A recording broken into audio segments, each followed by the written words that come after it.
when we get it so right, like when we, are engaged with the farmers, when we're getting the produce at its peak and when we're using it right at its peak, and really just highlights the beauty of whatever that ingredient is, I feel like that is, to me, the pinnacle.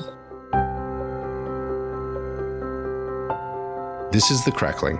I'm Anthony Huckstep. A career as a chef not only delivers the skill to cook many different cuisines, but also allows one to gain a deeper understanding and connection to their ancestry and the way food has played a part in their family's history. For Danielle Alvarez, food is at the center of everything, and her rich Cuban and American background has given her a foundation to become one of the most unique chefs down under. Danielle, how are you? Hi, I'm good, Huck. Thanks for that intro. It's great to have you on the show. You've made a real sort of impact on the food scene in Australia and tapped into your sort of history with nuances. What's it been like, your time in Australia since you've been here cooking? Oh, it's everything. It's changed my life completely. I arrived here just being a cook. I'd been cooking for many years in California mostly. But when I arrived here, opening Fred's was my first kind of big step up.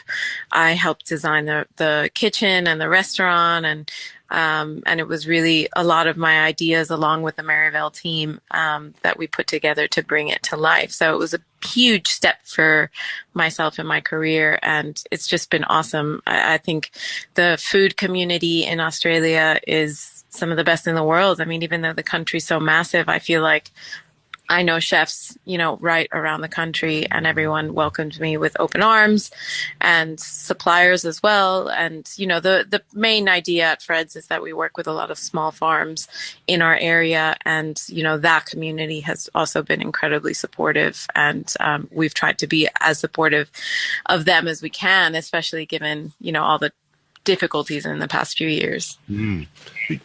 What's it been like for you coming to Australia and connecting with farmers, but having that sort of history in the US and the cooking background there and introducing your food? Was there an obligation to sort of consider the contemporary context here as well as your heritage? Like, how did that play out? Yeah, I think in California, my cooking style was so much around the local produce and availability, and then really just not trying to fuss around too much with it. Like, I do tend to lean towards a palate that is probably a bit more French and Italian in kind of style and flavor.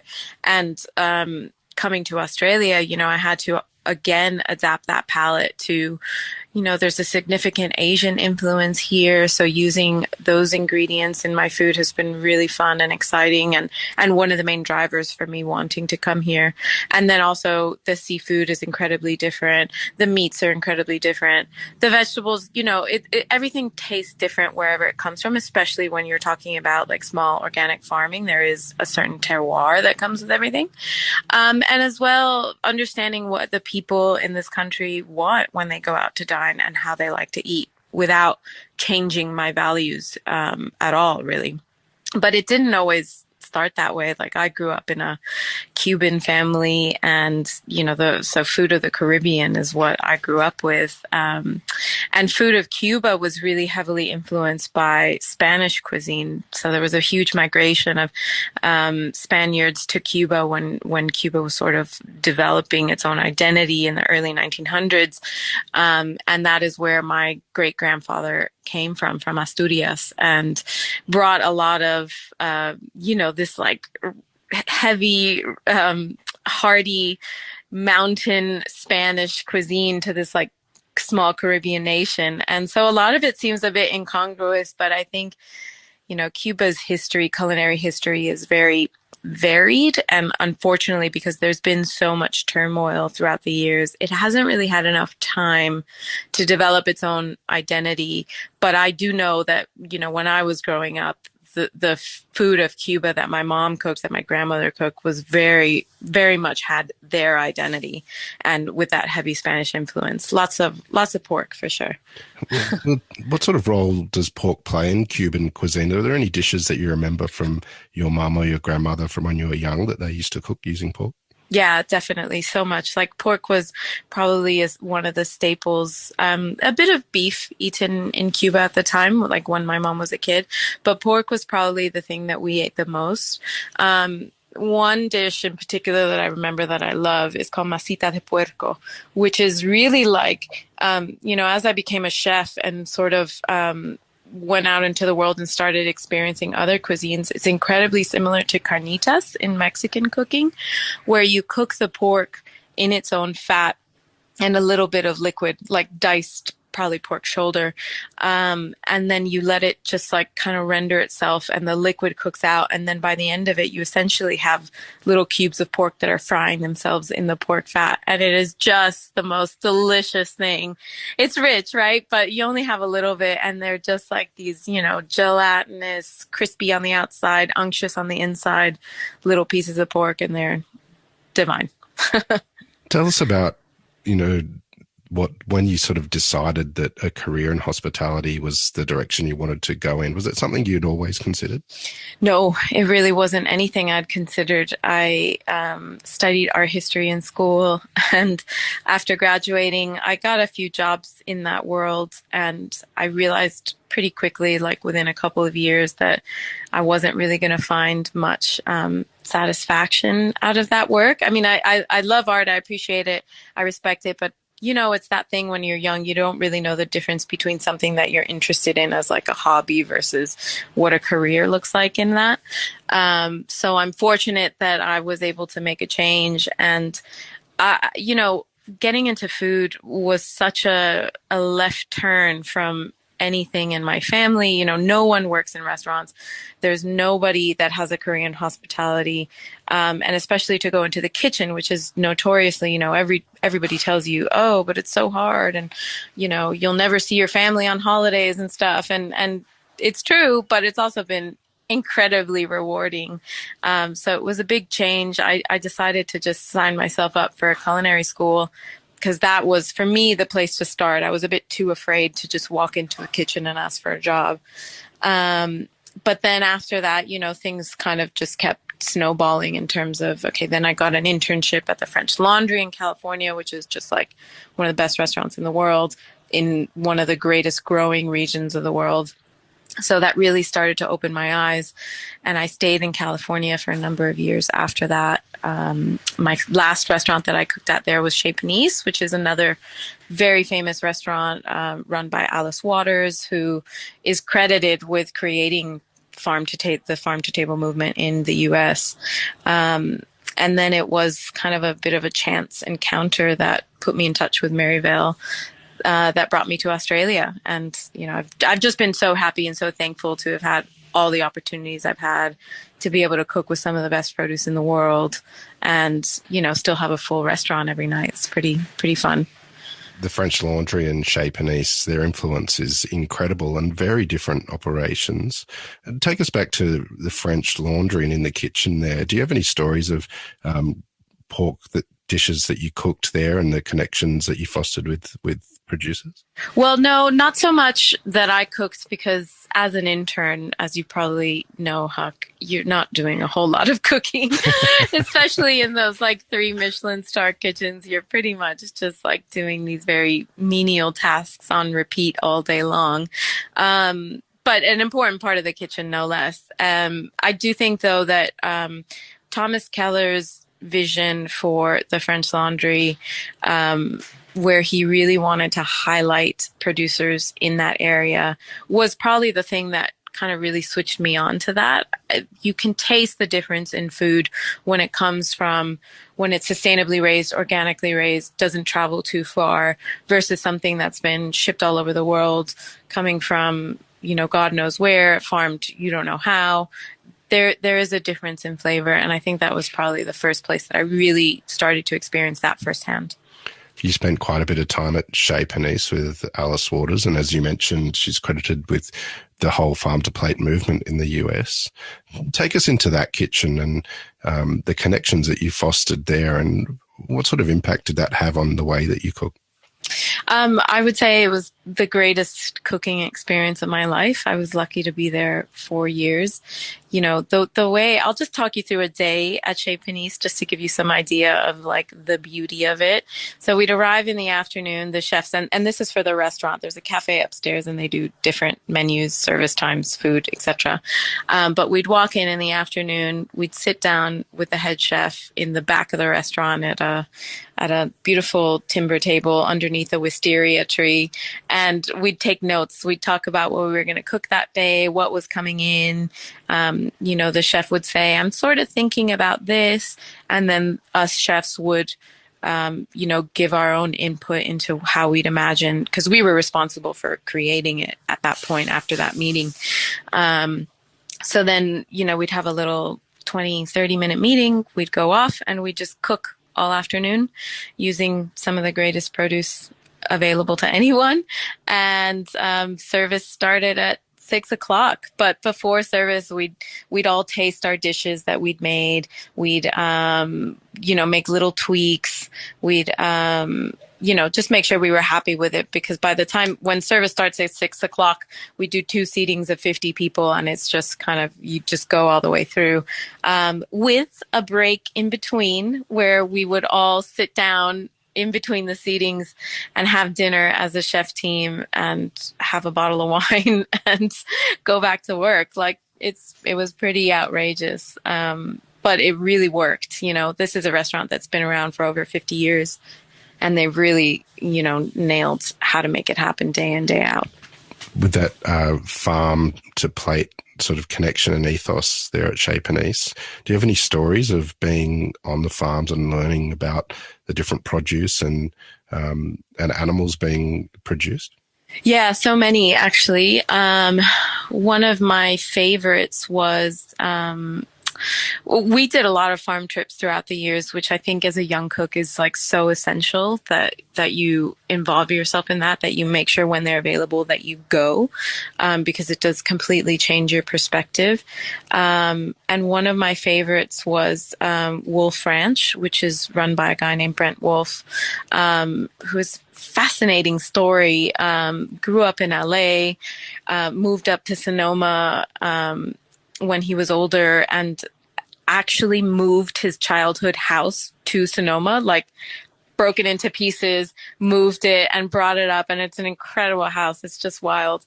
But he grew the most fantastic quails and pork that I've ever had. The quails, obviously a very separate operation, and quail farming, if you know, is a bit tricky because they're small birds. They need to be well protected, so they have to be enclosed. But the pigs were just running around like, you know, like wild. And we would collect scraps of food and compost and stuff for him to feed his pigs at the restaurant. So it was like this beautiful organic closed circle. He'd drop off quails, he'd pick up compost, take it back, feed the pigs, and then we'd have pork on the menu probably every other week. And so that was fascinating to see that in action. And then the dish that I remember just so vividly is taking the beautiful pork loins and marinating them with lots of wild fennel. So this would have been in the summer season. And then we'd roast them over spits in the fireplace. So nice smoky coal flavor. And then my favorite version is when we served it with fresh coconero beans and haricot vert with lots of garlic and little roasted cherry tomatoes. And it was just one of my favorite meals to this day. Yeah.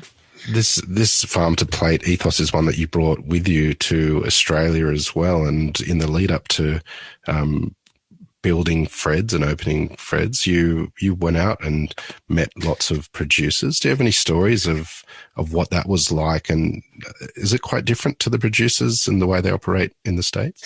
I'd say the major difference that I have noticed here is that, you know, when we talk about sort of farm size, where something in California that was considered small would probably be considered like a medium to large size farm here.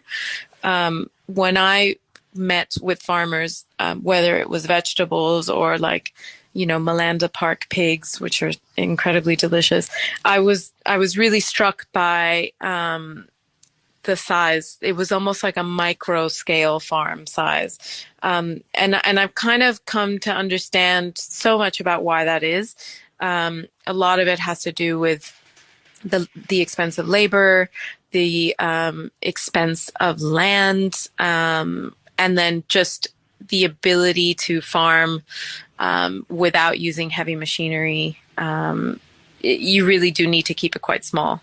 And so that was the biggest challenge. And it does continue to be a challenge for us because oftentimes we just can't even get enough. And Fred's is a restaurant that's like 60 some seats. So, we're busy. We definitely are busy, but, it's been a real challenge, I think, to just be able to buy a little bit from everyone and be super highly flexible with the menu and just be ready to make changes every day so that we can adapt and we can just use as much as we can. But yeah, I would say the size is probably the biggest difference. But in terms of quality and, there's incredible stuff growing in Australia and I just want more of it. You mentioned Malanda Park and their extraordinary pigs. What is so great about them and what do you do with them? I think, what, I've also been, I should say that I've been fortunate to be on the Delicious Produce Awards panel for the past several years, the national judging panel.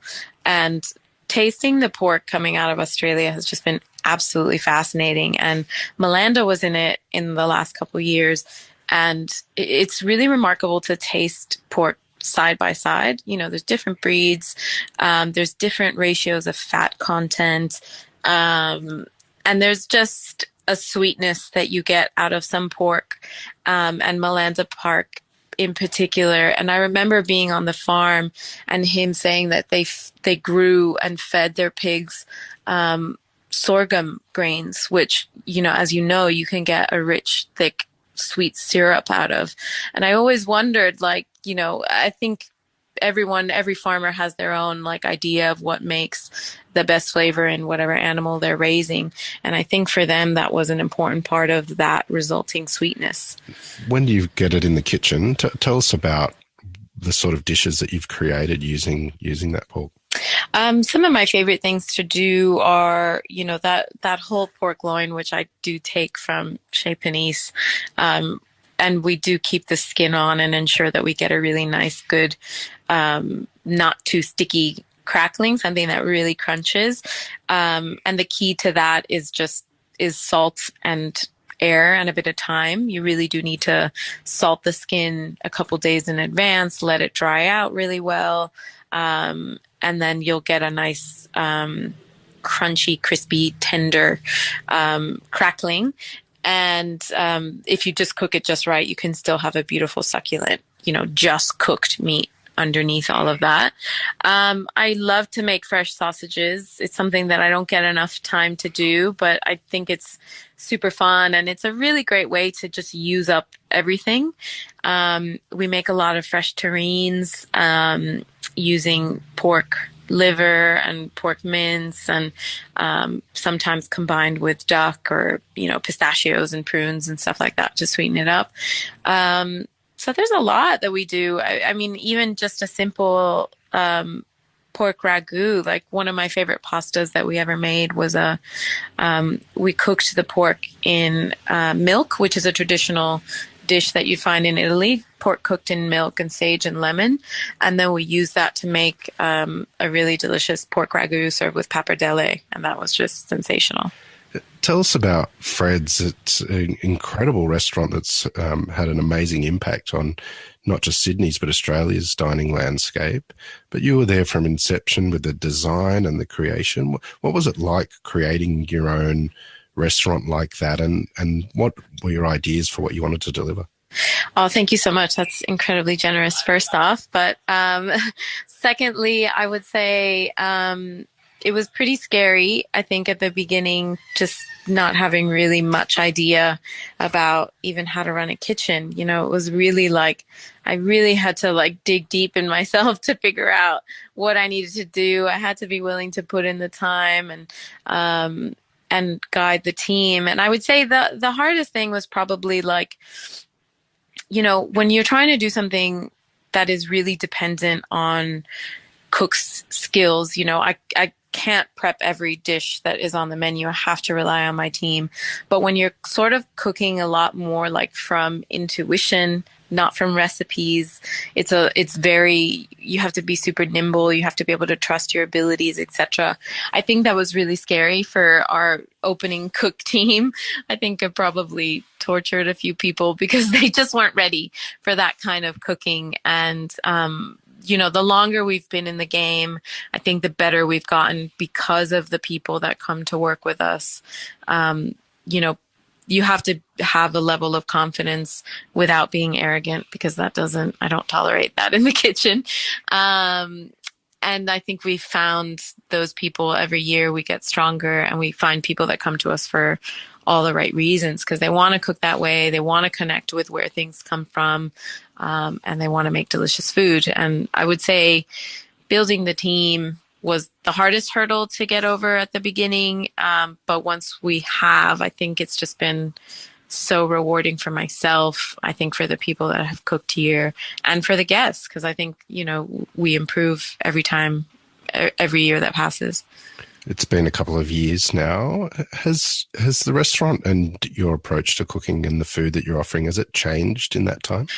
I would say not as much as you might think. We've been open now 5 years. I think I still have like my original menu that I drafted for, you know, Justin Hems. And I often look back to it just as a bit of like a beacon to remind me where we started. And there's things that I can see that are still so similar that I never want to change, that I really want to hold on to.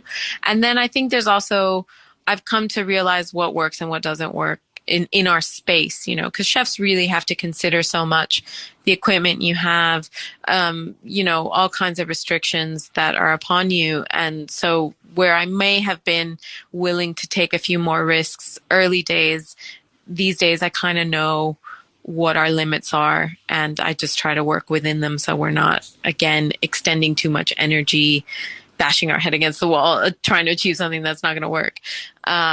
So I've become a lot more realistic, but I think creatively I've gotten better because I think the produce has improved. Our relationships with farms have improved. And, you know, we really have committed to not deviating from that original plan, which was make people feel like they're dining in someone's beautiful home, cook food that resembles that as well. We try not to do things that are too restaurant-y, I should say. And that's really always been the plan, and I think we've stuck with it. The kitchen is arguably one of the most open kitchens in the country. It almost feels like you're eating in someone's house. Well, what's it like for the chefs and for you to work in that environment and have the kitchen so open like that?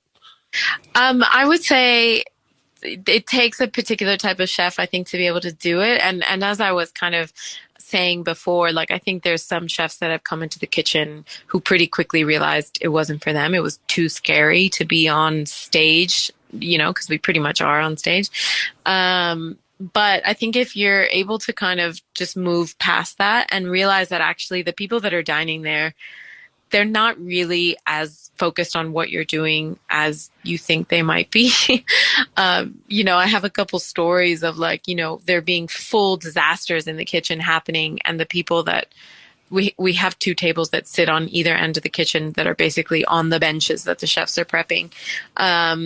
And they just, you know, things are on fire, like everything's going wrong. And they're just like, wow, it's so calm in here. It's amazing. We can't believe how you guys operate. And I'm like, really? Like you haven't looked around? Well, good. You haven't noticed, that everything is going wrong tonight.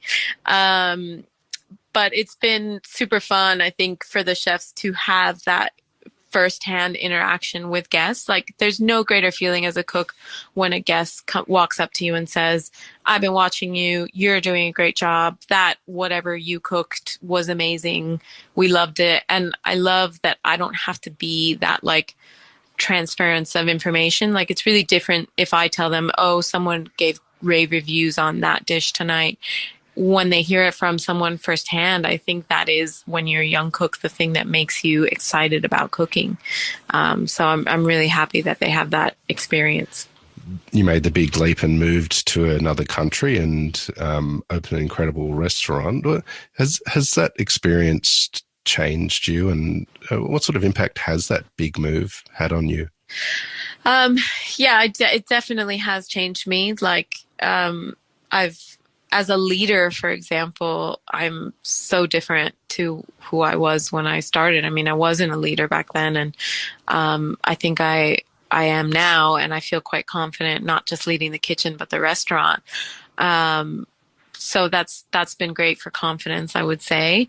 I think I've also, distance from family can change you. My family still lives in the US, and I miss them terribly. And I was just there recently after not being able to travel for several years. And, that's a great like reconnecting to who you are. So I think I've come back with a little bit more grounding. But I would say it probably has just a lot more to do with, I don't really care as much what people think about me anymore. And maybe that's just growing up in general. But I think being kind of alone and sort of having to find your own way, you develop a toughness that you didn't really know you had. I still try to be humble and kind because I believe that's how we all should be in such a scary world sometimes. But yeah, I do think there's a lot in me that I didn't know was there. And I'm pretty happy with how things have gone. And if you disagree, if you don't like what I do, well, then I don't really care. Fred's is a wonderful celebration on the plate of quality produce and producers. So, what is it that you love about what you do? I would say when we get it so right, like when we, are engaged with the farmers, when we're getting the produce at its peak and when we're using it right at its peak, and creating something that is at the same time incredibly simple, but complex in its flavor and really just highlights the beauty of whatever that ingredient is. I feel like that is, to me, the pinnacle. Like if I could be doing that every day, I mean, some days are better than others, but if I'm doing that every day and the chefs are engaged with it, then I feel like that is all I want to do forever. Like that would be the best. Well, Danielle, we're absolutely honoured to have you today on the Crackling to hear just a bit of your story. And I know that there's so much more to come. Please keep in touch and we'll catch up again soon. Awesome. Thank you so much, Huck. This is The Crackling, a Deep in the Weeds production in partnership with PorkStar. I'm Anthony Huckstep. Stay tuned as we catch up with some of Australia's best chefs and pork producers to discover what makes Australian pork so special.